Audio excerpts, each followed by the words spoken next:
जी general Abdul Qayyum साहब, sir आपसे आगाज करूंगा। ये बात जो प्राइम मिनिस्टर ने की, उनकी पार्टी, उनके फॉलोअर्स इस बात का बड़ा क्रेडिट ले रहे हैं कि ये सक्सेसिव रिजीम्स हमारे, जिसमें परवेज मुशर्रफ साहब का, फिर नवाज शरीफ साहब को वो लेगेसी मिल गई, उससे पहले पीपल्स पार्टी को लेगेसी मिली परवेज मुशर्रफ की, फिर नवाज शरीफ साहब को पीपल्स पार्टी की लेगेसी मिल गई।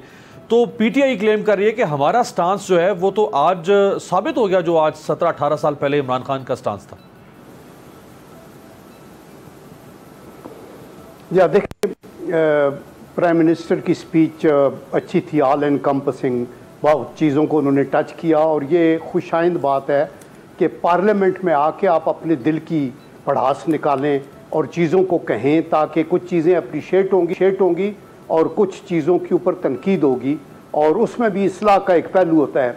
तो ये जो मेरे ख्याल में इमरान खान साहब ने अपनी तकरीर में जो अफ़गानिस्तान पे टाइम किया और अपनी बताते रहे ना कि मैंने ये कहा, तो ये मेरे ख्याल में वो ज़रूरत से ज़्यादा बात की उन्होंने। हाइंड साइड से आप बहुत कुछ कह सकते हैं। I am sure general Shoaib भी लाइन पे हैं, ये समझते हैं कि देखें उस वक़्त के जो हालात थे मुल्क के अंदर, एक तो इलेक्टेड गवर्नमेंट नहीं थी, पार्लियामेंट होती है तो आप पार्लियामेंट के कंधों पे रखते हैं और ये कहते हैं। आप देखें जब अमेरिकन ने ये कहा कि गल्फ वॉर में हमने जाना है और टर्की में हमें अड्डे चाहिए, तो उन्होंने कहा जी मैं पार्लियामेंट से पूछता हूँ, और कहा कि वह हमें इजाज़त नहीं देते। तो उस वक़्त ये बात है। देखिए इमरान खान साहब ये तो बिल्कुल ठीक कहते हैं, मैं भी एग्री करता हूँ कि हमें पॉलिटिकल सलूशन मसलों का निकालना है। ये अमेरिकन जो बंदूक की नोक से हर चीज़ को हल करना चाहते हैं, दैट इज़ वाई हजीमत खुर्दा हैं और यहाँ भी शिकस्त खा के गए हैं। लेकिन इमरान खान साहब उस वक़्त इस हद तक जा रहे थे कि ये कह रहे थे कि पेशावर में टीटीपी वाले जो हमारे कत्लो गारत और उनके हाथ हमारे फ़ौजियों के खून और हमारे सिविलियन के खून से रंगे हुए थे, बैतुल्ला मसूद और हकीमुल्ला और इस तरह के दरिंदे जो बहुत से मौजूद थे, ये कह रहे थे उनका एक ऑफिस बेशक बना दे, और उनसे गुफ्तगू करने की बात हो रही थी। और उसके बाद फिर वो बात नहीं मानी गई और एक्शन करना पड़ा। तो इसलिए मैं ये समझता हूँ कि ये चीज़ें के ऊपर डिस्कशन हो सकती है। और अभी जो हुकूमत का स्टांस है वो अच्छा स्टांस है। मैंने रिपीटेडली ये कहा है कि इमरान खान साहब की अपनी ज़बान से हाँ या ना भी बहुत खुश आइंद है, लेकिन उसका मौसर तरीके से पेश करने की ये बात है कि जॉइंट सेशन हो, उसमें डिलिब्रेशंस हो और फिर ये सर जोड़ के बैठे और एक रेजोल्यूशन बनाए। इन्होंने सिर्फ ये नहीं कहना कि हमने ये माननी है बात या नहीं माननी, इन्होंने ये भी कहना है कि हमारा स्टांस ये है, और फिर डीप रूटेड इसकी इम्प्लीकेशंस क्या हैं, पॉलिटिकल क्या हैं, फाइनेंशियल और इकोनॉमिक क्या हैं, आपकी सिक्योरिटी की इम्प्लीकेशंस क्या हैं, आपकी डिप्लोमेटिक इम्प्लीकेशंस क्या हैं, और उनको हमने कैसे एड्रेस करना है। ये बंद कमरे में बैठ के इन बातों को इकट्ठा किया जाए तो बेहतर है। अभी ये जो कॉन्फ्रेंस भी हुई है ये खुशाइंद है, लेकिन इसके अंदर भी प्राइम मिनिस्टर मौजूद नहीं थे। और बहाना ये है कि मुझे जी लीडर ऑफ द अपोजिशन ने कहा था। आप लीडर ऑफ द अपोजिशन की कौन सी बात मानते हैं? वो तो पीछे जब एक पार्लिमानी लीडर्स की ब्रीफिंग हो रही थी, तो जब शहबाज शरीफ को पता चला कि ये नहीं है, तो उन्होंने कहा मैं भी नहीं आता। देखिए प्राइम मिनिस्टर जो राइट काम है उनका, दिस इज हिज ड्यूटी, बिल्कुल सही। ये in fact he should have been the host. और फिर उनको बहुत ब्रीफिंग मिली है, लेकिन जो क्रॉस क्वेश्चनिंग होती है सिक्योरिटी वालों की इधर, ये प्राइम मिनिस्टर के लिए भी एक एजुकेशन है।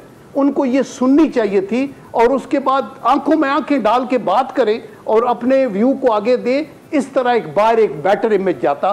मेरा ये व्यू पॉइंट है। जनरल साहब इससे ज्यादा बेहतर। मैं बल्कि जनरल साहब के पास ही जाता हूँ। जनरल साहब, प्राइम मिनिस्टर ने जारी बात है वो एक MNA की हैसियत में उनका खिताब नहीं था, बल्कि एक वज़ीर आज़म की और लीडर ऑफ द हाउस की कैपेसिटी में उनका खिताब था। तो उसमें उन्होंने बिलाशुबा बहुत बोल्ड गुफ्तगू की है। अमूमन वज़ीर आज़म के स्टेचर के लोग मोहतात गुफ्तगू करते हैं, डिप्लोमेटिक लैंग्वेज या टोन का इस्तेमाल करते हैं, लेकिन जैसे ये फरमाया इमरान खान साहब ने, इस पे मैं ज़रा आपकी राय लेता हूँ, सुनवाएं। राइट, अमजद शुएब साहब, अब जो प्राइम मिनिस्टर कहना चाह रहे थे, जो उनकी स्पिरिट थी, जो बिटवीन द लाइंस, वो बिल्कुल ठीक कह रहे थे कि आप हमारी सॉवरेनिटी को वायलेट नहीं कर सकते ड्रोन हमलों से। लेकिन कुछ लोग कह रहे हैं कि जी ये बड़ी सख्त गुफ्तगू कर दी है इमरान खान ने, इसकी कोई रिपरकशंस आ सकती हैं, अमेरिका से, बरतानिया से आ सकती हैं सर? बिस्मिल्लाहिर्रहमानिर्रहीम। जी बिल्कुल, ये जो हम इस्तेमाल करते हैं ज़बान, इसमें हमें जिसको मुखातिब कर रहे हैं उसको ज़हन में रखना चाहिए कि वो एक सुपर पावर है और हमारे चाहने ना चाहने के बगैर भी वो अपना एक इन्फ्लुएंस रखते हैं दुनिया में। उनके रिएक्शंस मुख्तलिफ शक्लों में आ सकते हैं जो शायद हमें अंदाजा भी ना हो सका, और वो फिर मुल्क के लिए मसाइल पैदा होते हैं। ये दलेरी या इस तरह की गुफ्तगू वो बिल्कुल मुल्क में तो बड़ी अप्रिशिएट होती है, तालियां बजती हैं, लोग सराहते हैं, ट्विटर पर ट्रेंड बन जाता है। लेकिन ये सारी चीजें डिप्लोमेटिक तरीके से, एक फिनेस के साथ, एक टेक्टफुल तरीके से ये कन्वे करनी चाहिए। मतलब वही होगा। लेकिन जैसे अभी मैं इस चीज से इत्तफाक नहीं करता जो प्राइम मिनिस्टर ने एक इंटरव्यू में कहा कि एब्सोल्युटली नॉट। आप बिल्कुल यही चीज कन्वे कर सकते थे। आप कह सकते थे कि जनाब हमारे मुल्क में पाकिस्तान के अवाम नहीं चाहते कि किसी को बेसिस दिया जाए।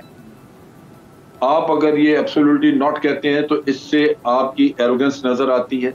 ये चीज पार्लियामेंट में डिबेट हो तो पार्लियामेंट अगर कहे कि जी नहीं देने तो वो बात कुछ और है।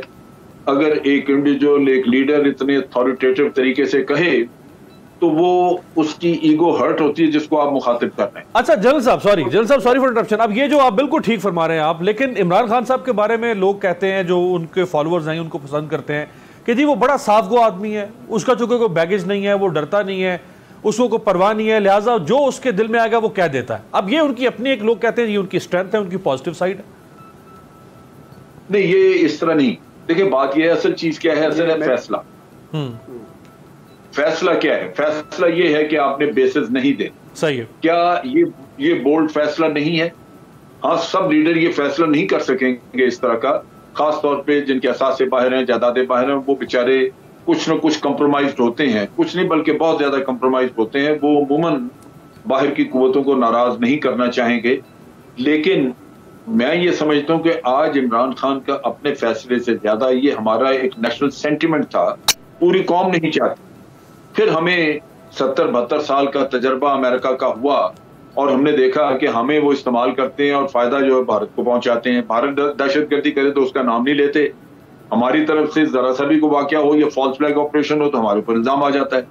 तो ये तजर्बे ने भी हमें सिखाया कि भाई इनको बेसिस देने ना देने का फर्क नहीं पड़ता।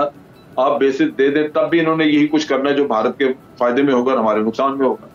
तो आप इन चीजों से सबक सीख के आप कहते हैं कि जी हमारे अवाम, हमें अमेरिका का तजर्बा है, हमारे अवाम को तजर्बा है और अवाम नहीं चाहते। मैं एक इलेक्टेड प्राइम मिनिस्टर हूं, मैं कैसे अवाम की ख्वाहिशात के खिलाफ चला जाऊं? सही। तो आप अपनी अथॉरिटी की बजाय अगर अवाम के कंधों पे रखते हैं तो बिल्कुल बात आप वही कन्वे कर रहे हैं। ये आपकी बोल्डनेस होगी कि आपने अमेरिका को, वो डिसीजन जो आपका वो बोल्डनेस है कि आपने अमेरिका को बेसिस नहीं देने। लेकिन अगर आप किसी को साथ गाली निकाल के कहें या एब्सोल्युटली नॉट, तो ये आपकी रोंगटत नजर आती है, दूसरे के लिए ईगो का मसला बनता है।